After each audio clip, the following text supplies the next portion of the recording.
So you want to own SpaceX?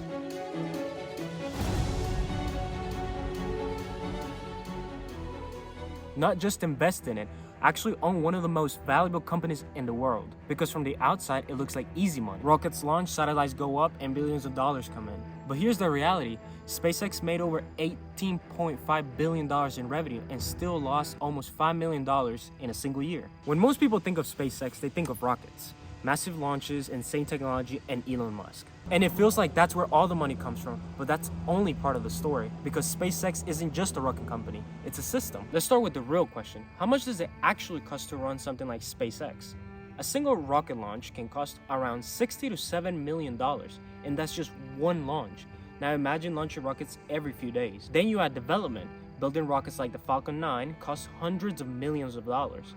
A newer system like Starship can cost billions of dollars to develop. And unlike most businesses, if something goes wrong, that money is instantly gone. But here's something most people don't realize. Rocket costs aren't fixed. They depend on demand, contracts, payload size, and timing.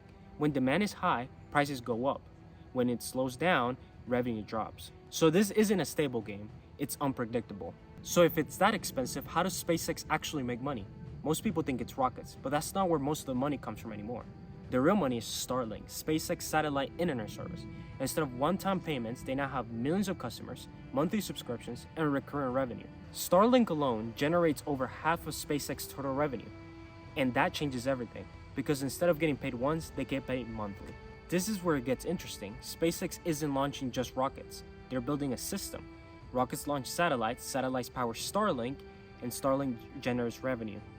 And that revenue funds more rockets. It's a cycle. And the more it grows, the harder it becomes to compete with. But here's what most people don't realize. Even with billions in revenue, SpaceX can still lose money. In 2025, they made over $18.5 billion and still ended up losing nearly $5 billion. Why? Because growth is expensive. They're constantly building new rockets, expanding Starlink, and investing in new technology. And one bad year can cost billions of dollars. So owning SpaceX isn't just about rockets. It's about managing massive costs, constant risk, and a system designed to scale. And while it looks like a space company, it's really something else. It's a business built on systems.